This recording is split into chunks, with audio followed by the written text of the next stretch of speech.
Spirit will continue to enlighten everyone regarding this message. I'll be preaching about abundant life. A lot of times we have this wrong interpretation, definition. What is abundant life? Okay? Kaya marami rin mga Christians pursuing something that is wala po sa Bible definition. We need to understand the Bible in the spiritual aspect. Kasi po, pag ito po in the carnal mind, medyo mali po yung definition natin. So, in John 10:9 to 10, the thief comes only in order to steal and kill and destroy. I came that they may have and enjoy life and have it in abundance to the full till it overflows. I observe that not everyone in Christian life, hindi nila nararanasan what it means to have an abundant life. Kasi pag mali po yung perspective natin about the Word of God, medyo hindi po natin siya nararanasan. Kaya nga sabi ko, bakit ba hindi nila nararanasan? Kasi mali po yung perspective. Okay? So, what is abundant living for one person may be absolutely unsatisfying for another. Kaya iba-iba po yung perspective natin. Kaya nga, it depends on how much the Holy Spirit will give us illumination to the Word. Kailangan po kasi, sabi ng Panginoon sa Matthew 16, that everyone, sabi niya, this is how I'm going to build my church, upon this rock. Kasi when Peter said that you are the Son of God, sinabi ni Jesus Christ, blessed are you, Peter, son of Barjona. It was not revealed to you by flesh and blood, but by my Father. Tapos sabi niya, upon this rock. What is that rock? Jesus Christ is the rock. So the Lord God Himself reveals His Son to us. Upon that revelation in us, even in Galatians, sabi ni Paul, that He was revealed in me. So it's not about that knowledge, but in our heart and in our spirit, when God the Father will continue to give us revelation of who His Son is, then we are being built as His church. Remember that we need, sabi nga ni Paul sa Ephesians 1, sabi niya na, I pray that God will give you the spirit of wisdom and revelation to the intimate knowledge of His Son. Imagine, Paul suggested that we need to pray about this, that we need to have a revelation, intimate revelation of His Son. So it's not about how much you know the Bible, it's how much you know the Lord. And knowing is experiential. Hindi yan, marami kang alam, pero hindi mo nararanasan ang reality of Jesus Christ. And this is very important sa Christianity. We need to experience Jesus Christ, the reality of being Lord and Savior. So, ibig sabihin, it's not enough to declare, Jesus is my Lord, Jesus my Savior, Jesus is God, Jesus my provider.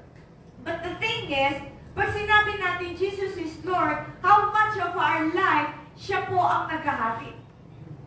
Kasi pwede natin declare, God, the Lord is my King. The Lord is my Lord.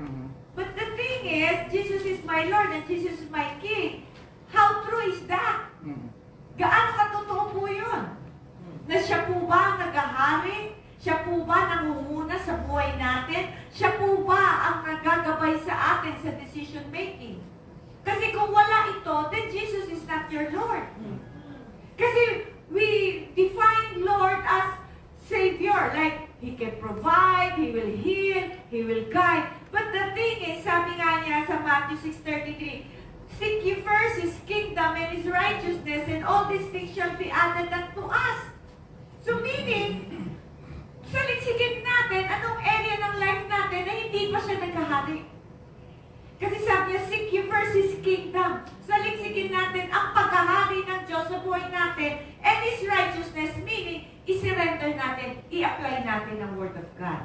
So when we do that constantly, sabi niya, all these things shall be added. Christians should never have a life of anxiety. Kaya lang bakit maraming anxious? Maraming worry. Because Matthew 6, is not true in the life of every believer. Kasi the more you surrender your life to God, the more you allow Him to be Lord and King over your life, the more that the things that you are pursuing on this earth, i-add na lang niya. Imagine that. Pero ang gusto ng Panginoon, siya maghari. So, aspeto yan eh. Hindi yan one time, big time. Minsan yung time natin, career natin, yung kind of work, kind of activities, kailangan siya nangunguna, hindi yung tayo. Kasi pag tayo nangunguna, tayo naghahari. Kaya meron tayong mga struggles. Kaya we tend to pursue money, we pursue career, we pursue success, simply because we are the king of our lives. Kaya lagi mo tatanungin, Lord, nasa kalooban mo ba ako? Kasi pag nasa kalooban tayo ng Panginoon, wala naman tayong dapat na habulin sa buhay nito. Kasi idadagdag na lang niya. Yes.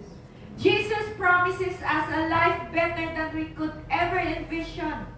Kaya nga sabi niya sa 1 Corinthians 2, on the contrary, as the scripture says, what eye has not seen, nor ear has not heard, has not entered into the heart of man, all that God has prepared, made, and keeps ready for those who love Him, who hold Him in affectionate reverence, promptly obeying Him, and gratefully recognizing the benefits He has bestowed. So nakita natin, hindi pa natin na nakikita o naririnig yung hinanda niya sa mga taong nagmamahal sa Kanya.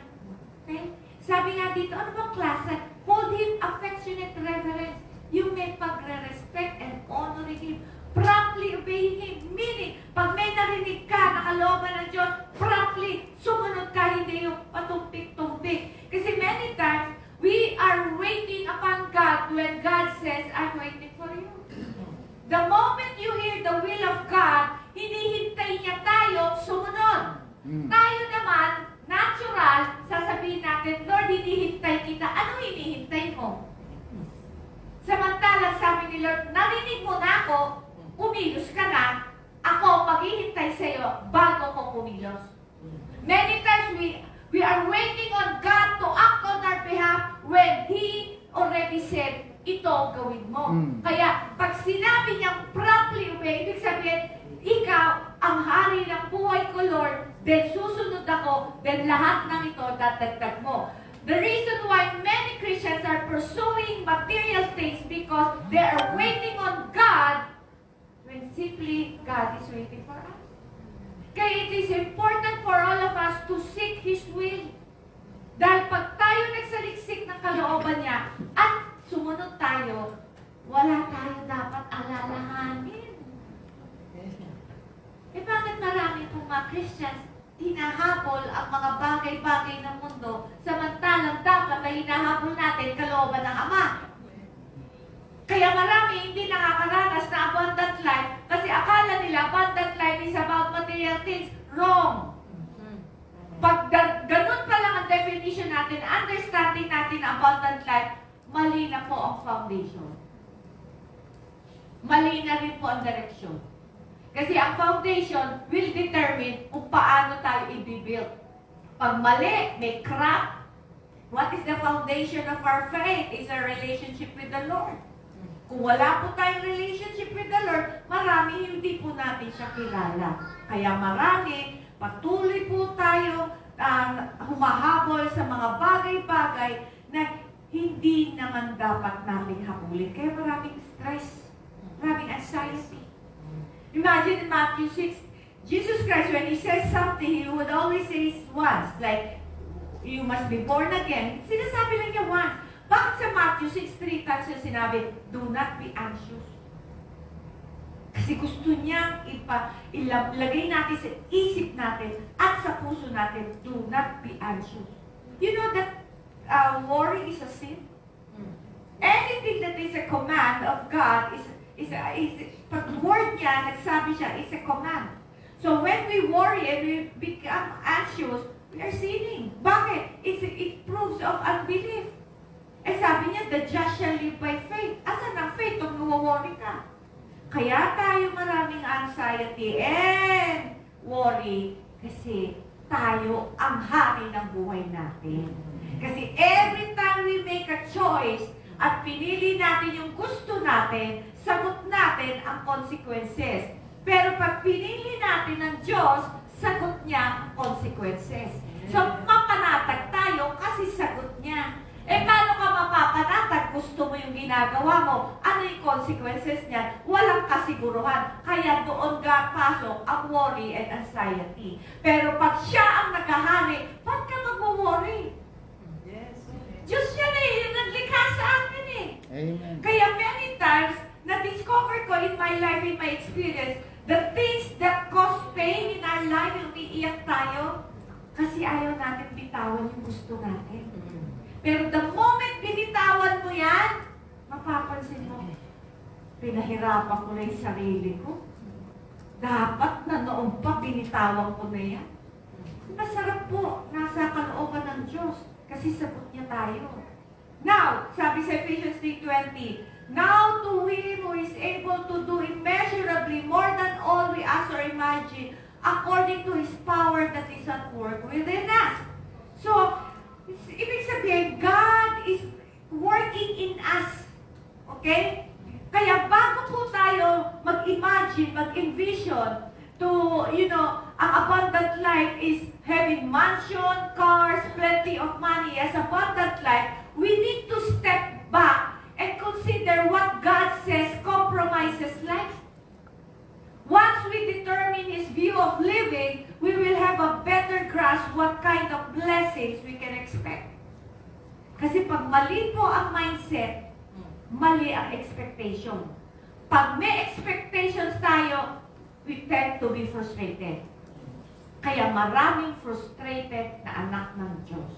Bakit? Mali perception, merong wrong expectation, kaya frustrated.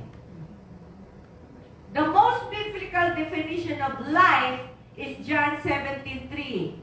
Now, this is eternal life. Imagine, eternal life. That they know you, the only true God, and Jesus Christ whom you have sent. Imagine, wala naman sinabi dyan. The definition makes no mention of length of days, health, prosperity, family, occupation, but only knowing God. So, ibig sabihin, knowing eternal life can be experienced here. Walang sinabi, although it is God's will to heal us, to prosper us, pero hindi yun ang hindi yun ang buod, hindi yun ang essence. Ang essence of eternal life is knowing God. Kasi pag kilala mo ang Diyos, kahit may sakit ka, wala kang pera, kumpleto pa rin ang iyong buhay. Bakit? Kasi only God makes us satisfied and fulfilling. Amen. May pera ka nga, malakas ka nga, pero bakit maraming Christians habol pa rin ang habol ng pera, magpabata, magpaganda? Bakit? Kasi hindi nila kilala yung naglikha sa kanila. Amen. A lot of times, akala natin eternal life is living all the days of your life.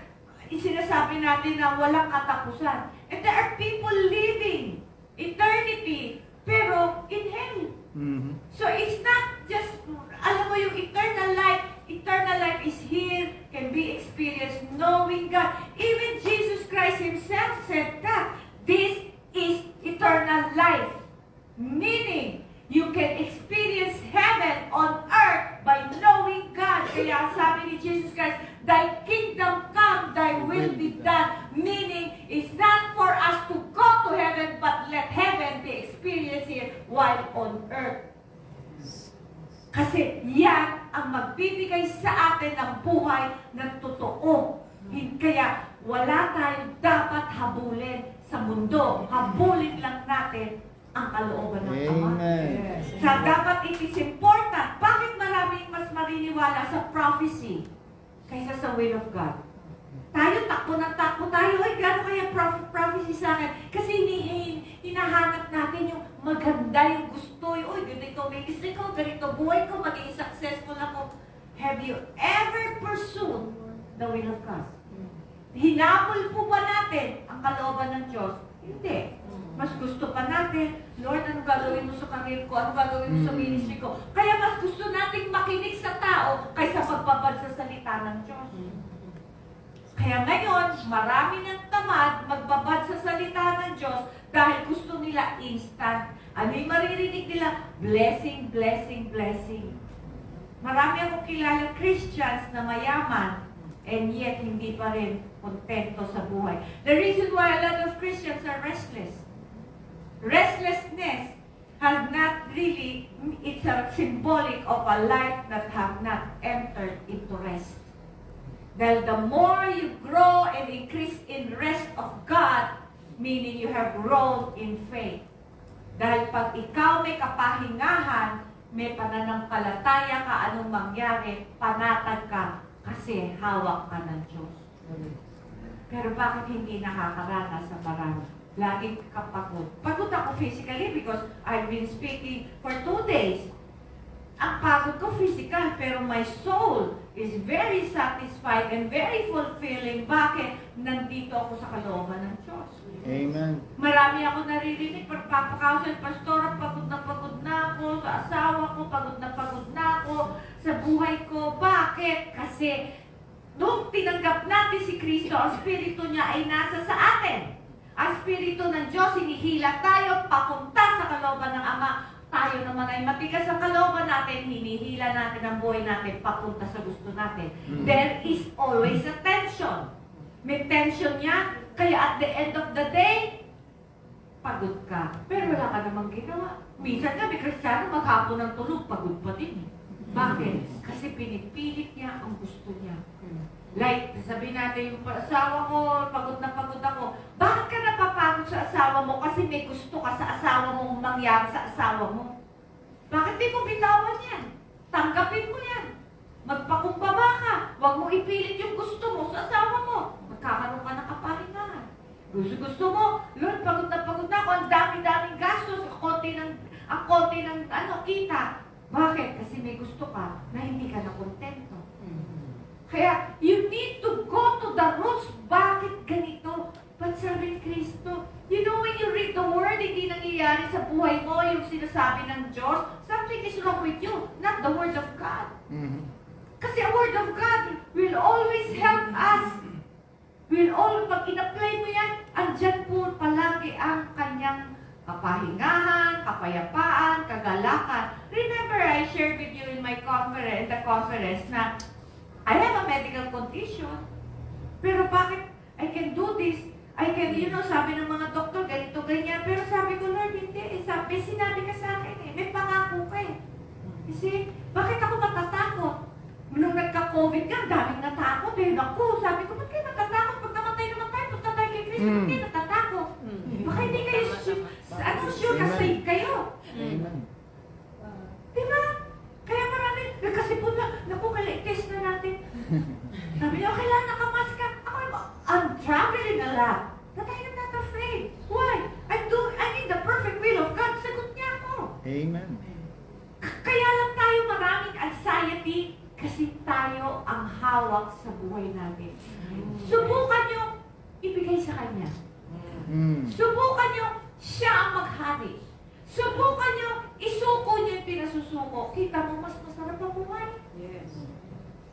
Eh, bakit marami stress? God is not overly concerned with physical circumstances of our lives. It is enough that He assures us that we need not worry what we will eat or wear. Huwag na po tayo nag-worry, anong kakainin, anong susuot. Sabi nga niya, my Father knows all this. Sabi niya, your Father. Baka nga hindi ka anak ng Diyos. Meron di ba mga kwento, pamilya niya may 2 ibon, nakikwento. Sabi niya, look at this man, he's so worried. Ano sabi ng ibon? Baka wala siyang tatay katulad natin. Kasi ang ibon, di ba? Sabi niya, na-feed niya yung ibon. Ibon nga lang yun eh. Pero bakit tayo mga anak niya nag-worry? Kasi wala tayo, hindi natin sinasaliksik ang gusto ng Diyos. Pag hindi natin alam ang gusto ng Diyos at patuloy natin ginagawa ang kalooban niya, ang kalooban natin, doon papasok ang kaba, takot, worry. So, tingnan natin, nararanasan po ba natin ang abundant life? means that stability and serenity of mind must come from within a person, not from outward or physical provisions. Panatag ka. Na, many times because of my mission work, nauubusan ako ng pera. Pag uwi ko, then sasabihin, tapos meron na naman ako mission work. Pero hindi naman ako nag-worry. There are times, may paalis ako sa mission work, I need 50,000. A day before, hindi ako nag-worry. Samantalang iba, next week pa lang yung bayaran ng Meralco, grabe na, nakakunot na yung noon, nakabayaran na next week. Wala pa nga eh. Ako, minsan 100,000 the following day, kailangan hindi ako nag-worry. Ang laking amount yun. Eh bakit minsan pambayad lang ng Meralco, binuworry pa natin? Eh next week pa yun. Bakit? Kasi ikaw ang may hari ng buhay mo. Pero pag siya ang naghahari, hindi mo worried yan. Bakit? Andito ako, ginagawa ko lang yung kalooban mo. Bakit ako mag-worry? Sagot mo ko. So, nakita natin that there's nothing to worry. The life God offers us through Jesus Christ and His teaching is about quality, not quantity. It is not determined by duration, but relationship with God. Abundant life is life as God liveth. The key statement, He committed Himself to Him who judges righteously. His response was an act of faith in God's awareness of his situation and God's perfect ability not merely act but act in exactly the right way for the good of all. Kung makikita natin, ang Diyos kumikilos yan palagi. Ang tanong lang, are we moving and walking with Him? Kaya, importante, alam natin na, Lord, what is your will in my life? God will always give us a general will. Until finally, we get matured, He will give us specific will. Why? General will have a room for mistakes. Dahil pag specific na yan, there's no room for mistakes. Example, Grace, tumira ka sa Quezon City. Anywhere in Quezon City, titira ko, I'm not sinning against God. Generally, parang sabi ni Lord kay Abraham, come, leave your family, leave your relatives, leave your land. So general, wala naman siya alam kung saan siya pupunta. General pa lang yan. So makikita natin, pero dumating sa point in my life, kasabi niya, Grace, dito ka titira. Particular place. There's no more room for disobedience and mistake dahil I heard clearly. Why? Kasi God is waiting for us to mature kasi the road is narrow. Una, hinahayaan niya tayo magkamali na magkamali kasi the road is broad. Pero pag nagmamature ka, sikip ng pasikip, walang pwedeng bitbitin na bagahe, kundi ang cross lang. Amen. Pag nakapasok ka sa narrow road, doon ka ititrain to mature as a Christian. So doon mo nakikita, the more na sinisurrender mo yung life mo, yung gusto mo, yung kalooban mo, yung plano mo, pangarap mo, the more nakikita mo, nagiging totoo ang Diyos. Then sabi niya, if you lose your life, you will experience true life. Meaning, the more you surrender, part of you is lost, pero God will fill you up. So the more you empty yourself, the Lord Jesus Christ will fill us up. Doon natin nararanasan, the true life. I don't need to pursue wealth. I don't need to pursue success. I don't need to pursue reputation and everything the world offers. I only pursue the will of God. Then that makes my life fulfilling and satisfying. Amen. So dito pa lang, dahil kilala ko ang Ama ko, ang si Kristo, then nakikita ko na masarap pala. Masarap pala. Enemy does not mean one we hate, but one who is bitter towards us. Remember, if we hate others, we have the spirit of murder. Kaya, sabi nga niya, let the love of God shed abroad in our hearts, makita natin na pag tayo po, patuloy po tayong sumusuko, yung love din niya, binibigay niya sa atin. That's why we cannot hate anymore. Nababago tayo, dati magagalitin ka, magiging makiisip ka na. Kasi may love ka na. Pag may love ka na, may patient ka na, may meekness ka na, may loyalty ka na, may gentleness ka na, may kindness ka na. Sabi nga dyan sa 1 John 2:6, whoever claims to live in Him must live as Jesus did. You know what a disciple is? Follower of Christ. So when you say, I'm a disciple of Christ, follower of God. You're not just a attendee every Sunday. You're not just coming to church. Kaya ka nag-church because you want to know the Lord more. Physical blessing, there may not be byproducts of God's way of life. Neither our wealth nor our poverty is a sure indication of our standing with God. Wealth, poverty, health, sickness, hindi po yan evidence ang standing natin ng Diyos. The fruit of our life will show kung tayo lumalago in wisdom, in the ways of God, in the purposes of God, na i-establish tayo sa Kanya. Pag wala po ito lumalaki, kahit sabihin mo, kasi marami nagsasabi, pagka wala akong pera, nag-glorify ang Diyos, mag-isa ka, kung ayaw mo may pera. Hindi po totoo yun. Hindi rin naman totoo na pag wealth ka, mayaman ka, bless ka ni Lord. No. Hindi rin. That our physical, whatever is surrounding us, ang standing natin depends on how much we know God. Amen. Kasi kahit gaano maraming bagyo, binabato, dumadaan ka, makikita mo panatag ka dahil kahit sa gitna ng bagyo, may kasama ka at may hahawak sa iyo. Amen.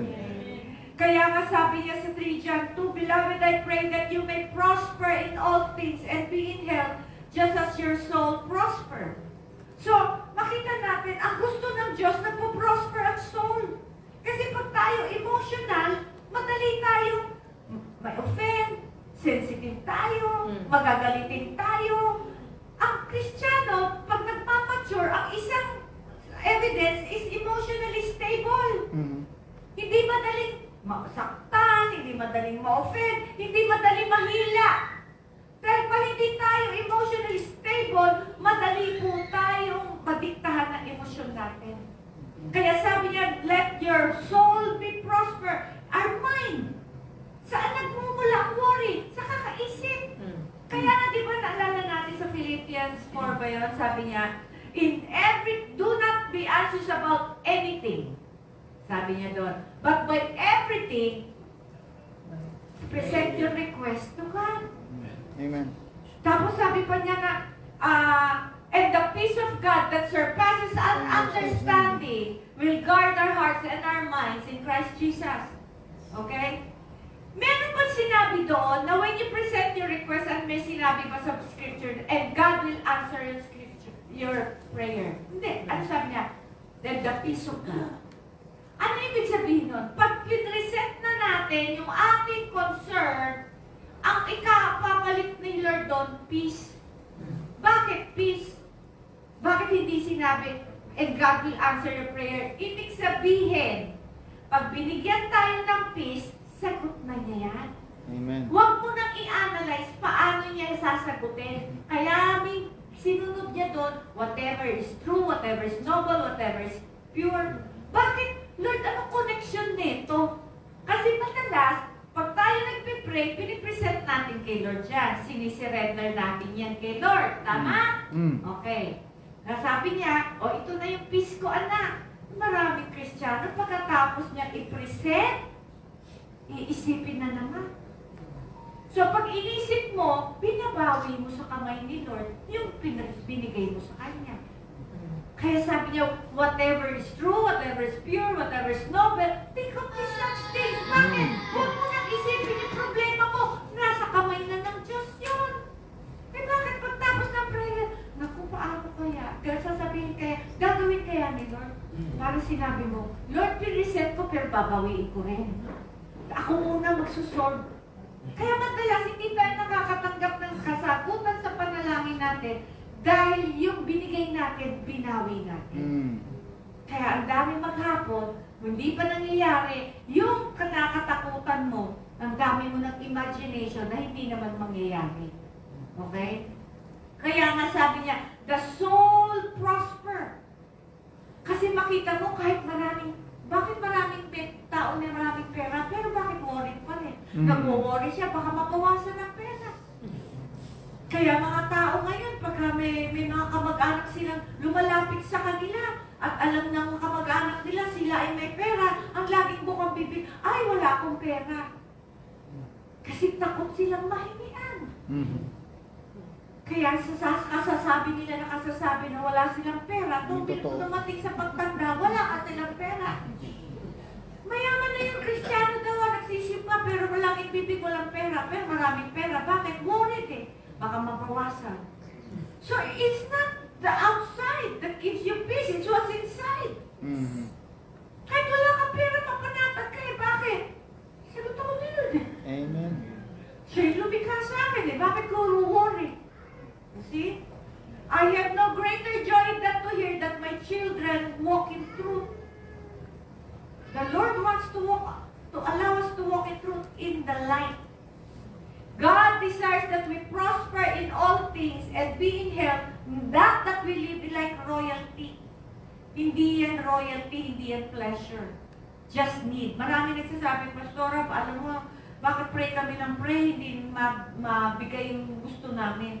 Yung bang hinihingi mo, needs mo o wants mo. One time, I was buying a new laptop.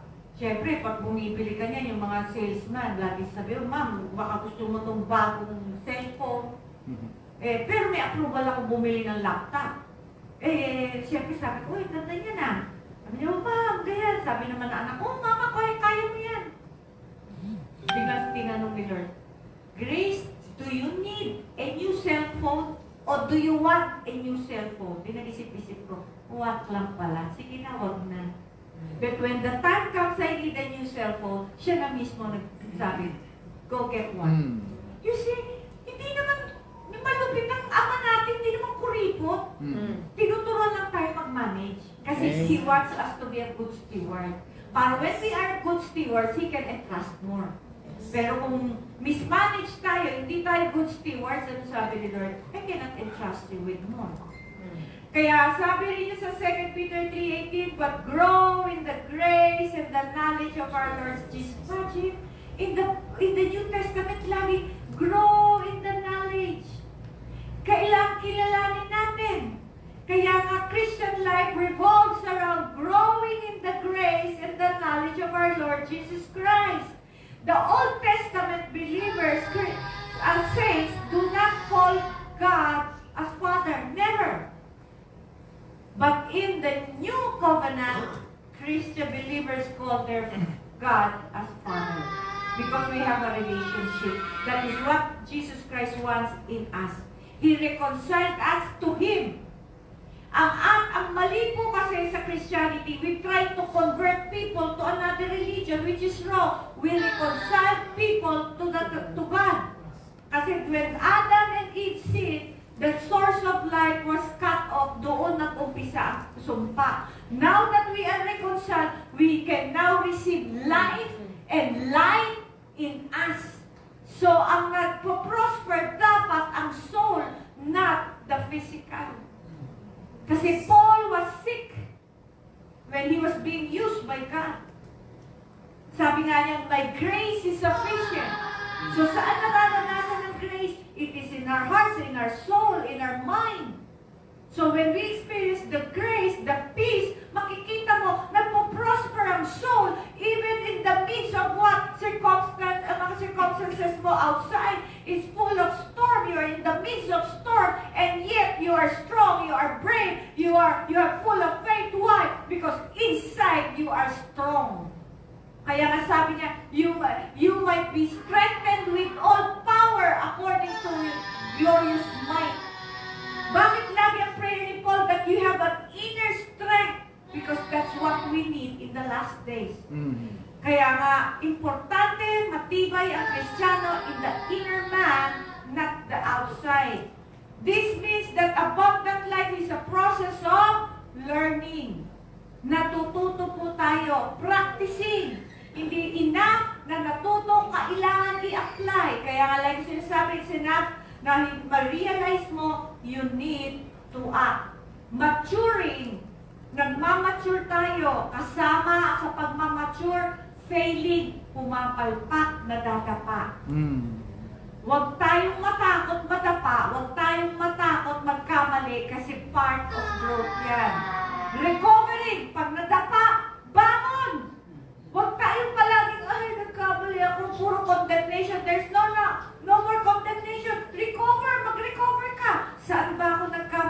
Matuto tayo sa pagkakamali. Then, i-adjust natin. Bakit ba ako nagkamali? Ano ba? Usually, ang adjustment, isiliksik nyo, bakit kayo nagkamali? The heart. Kasi, pag natumbok nyo, bakit nyo nagawa yun, then the Holy Spirit will tell you, kasi ito yung heart mo. Kunyari, meron ka investment. Malaki-laki ng investment mo. Loss. Nawala. Instead of gain, loss. Siyempre, iyak ka, Lord, bakit loss? Bakit ganito? I-adjust mo.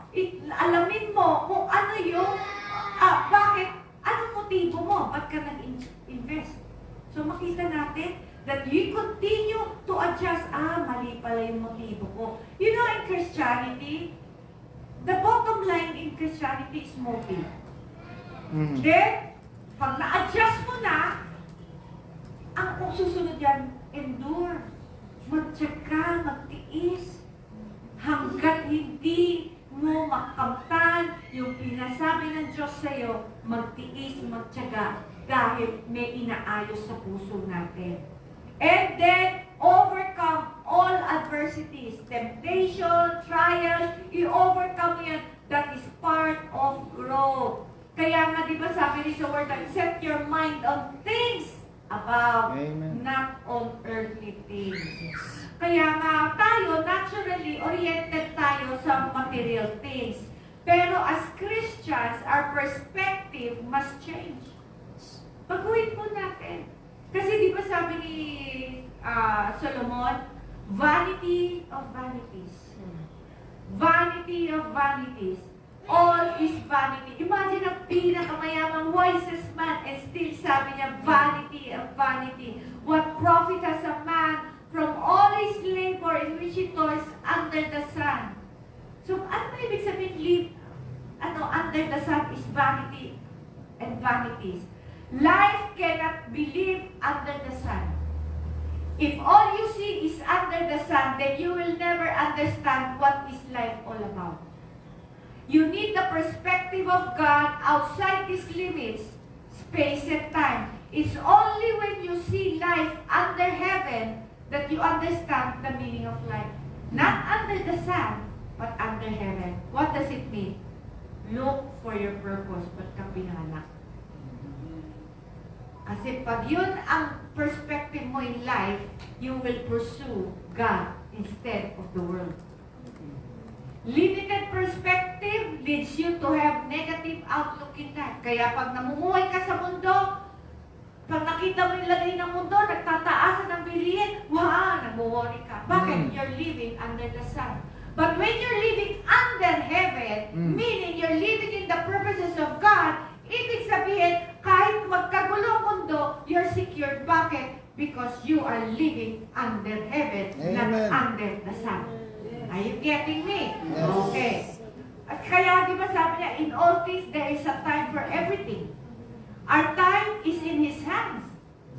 When you believe that your life is in His hands, and He knows the right time for you to be happy and the right time for you to weep, then the things that happen to you are not a chance, but God's choice for you. Remember Ecclesiastes 3? There is a time for everything. May time kang masaya, may time kang iiyak, may time kang may time kang marami, may time na konti, may time for peace, may time for war, may time na you will keep, but there are times to let go. Ibig sabihin, lahat yan, ang God nag-ordain yan sa atin. Bakit? Okay? Life will not always be happiness. Bakit? Because it will be bad for us.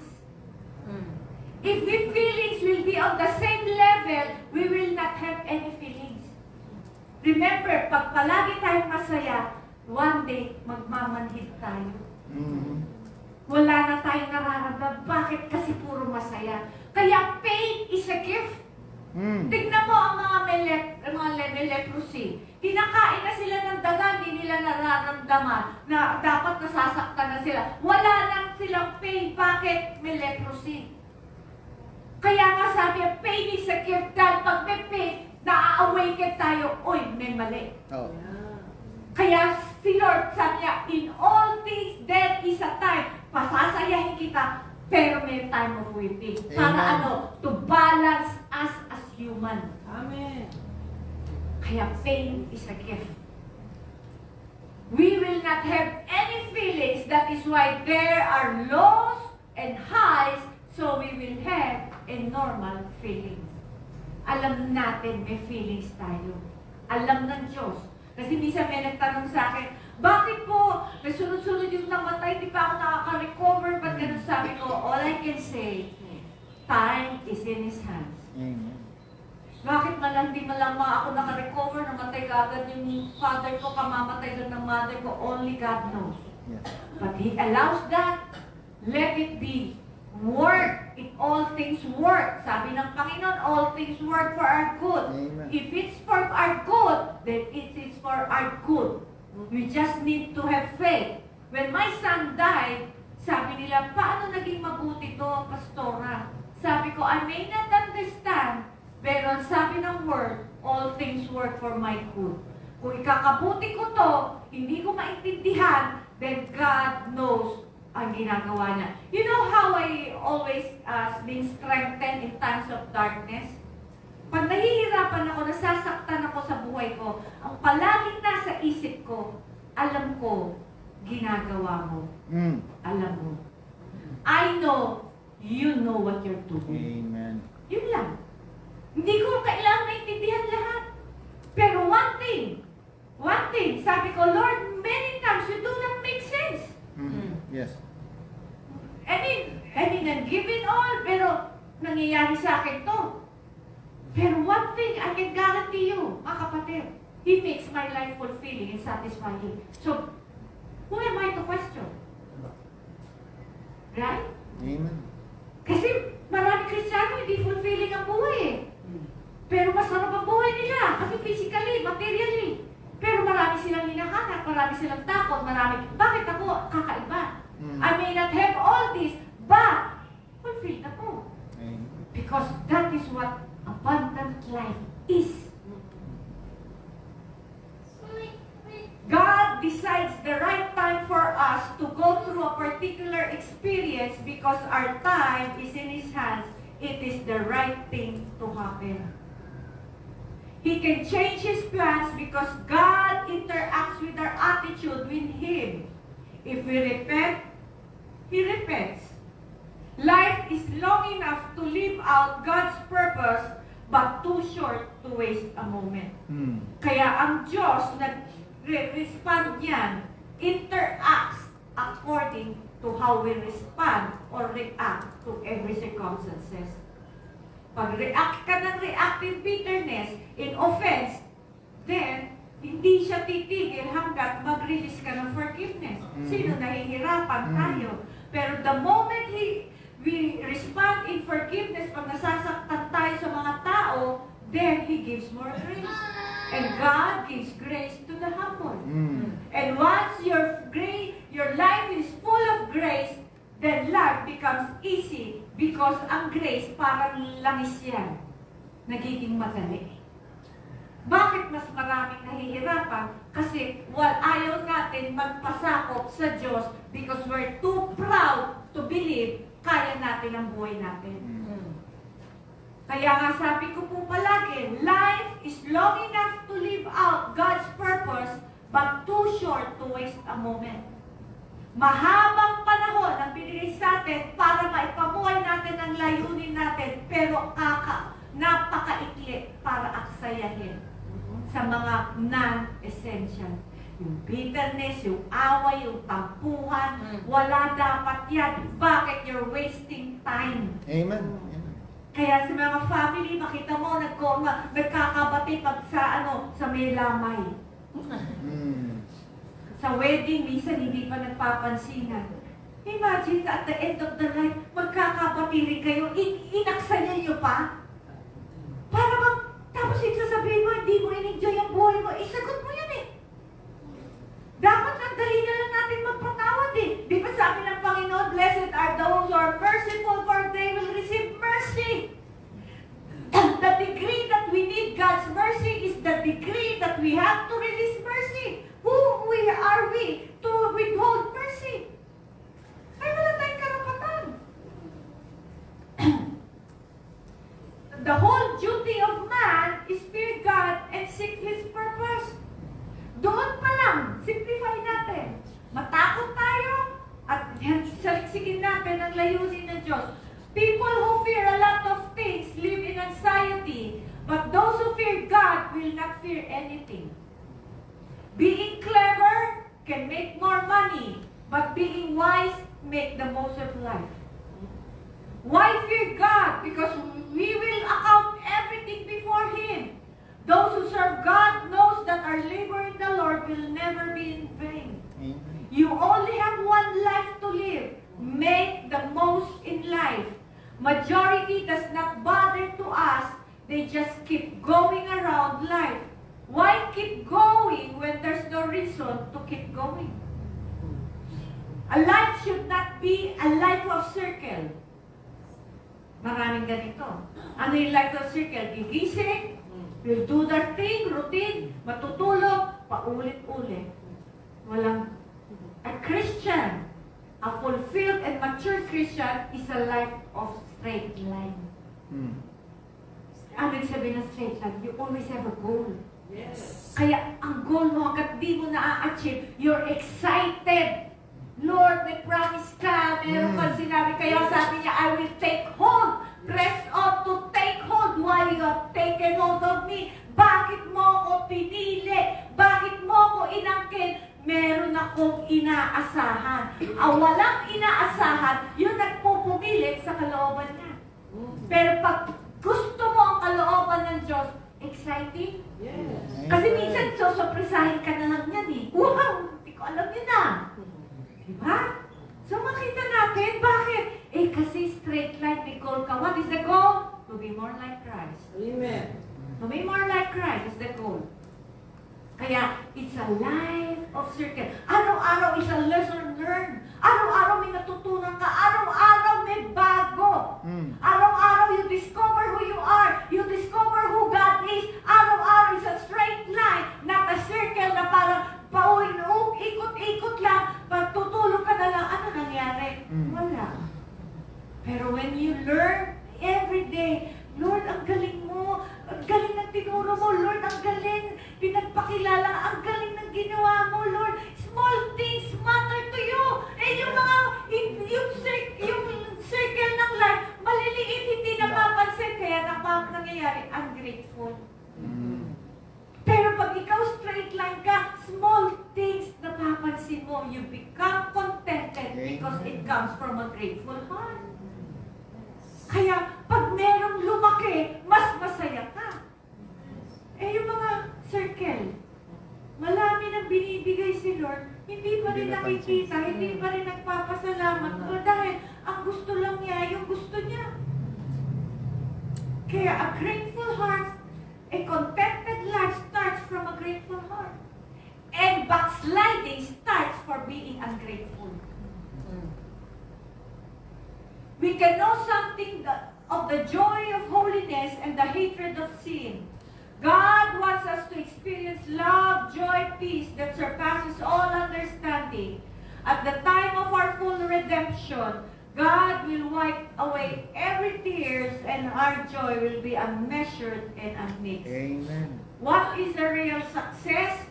Real success is not how much you have achieved or how many material things you have acquired, but how God successfully transformed you to be the person He wants you to be.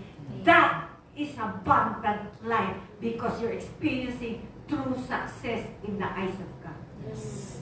I am becoming more the person God wants me to be. And God is successful in my life. When God is successful in my life, automatic tayo successful in this life. Amen. Amen. So, will you let God be successful in your life? Amen. Then let Him work in your life. Because that is what it means to have an abundant life. Amen. So, palalampakan po natin. So, Father, we thank you, Lord, for this message. It really excites us, it stirs our hearts to, Lord, be expectant of you. Not of the world, of not what we want, but of you, because you are a good Father to all of us.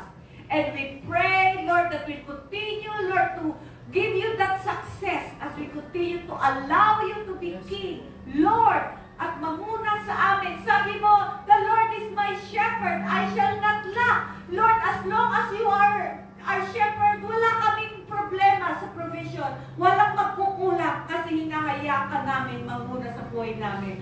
Kaya purihin ka, sambahin ka, Lord, sa ginawa mo dito sa umagang to. At salamat po, bless this church and ministry. Let them be a carrier of your glory, of your presence, of your Lord, of your kingdom, O God. Let them know you, O God. Let their hearts be united in one desire is to know you and to see you every day of their lives. Yes. Lord, as they continue, Lord, to seek your kingdom and your righteousness, all their needs will be, Lord, added upon added, blessings upon blessings, multiplication upon multiplication. Father, I thank you that you will reveal yourself to them, a God who is so loving, so merciful, so faithful. And Lord, salamat po, Lord, sa ginawa mo, at salamat sa lakas ko, salamat sa lahat-lahat. Lord, no amount of words can describe, Lord, yung ginawa mo, Lord. But we can just give you the glory, the honor, the praise, and thanksgiving. In Jesus' name, amen. Palakpakan po natin ito.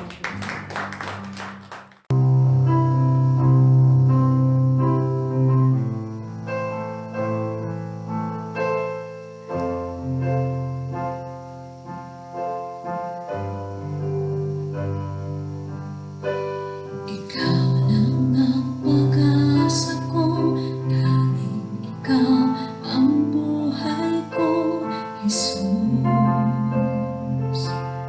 Kahit ako'y nangangamba, basta't ikaw ang kasama, panatag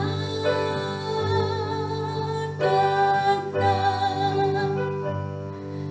Kahit kailan di ka nagulat, biyaya mo sa akin laging laan. Pag-ibig mo sa akin walang hanggan, inibig mo ako noon pa man.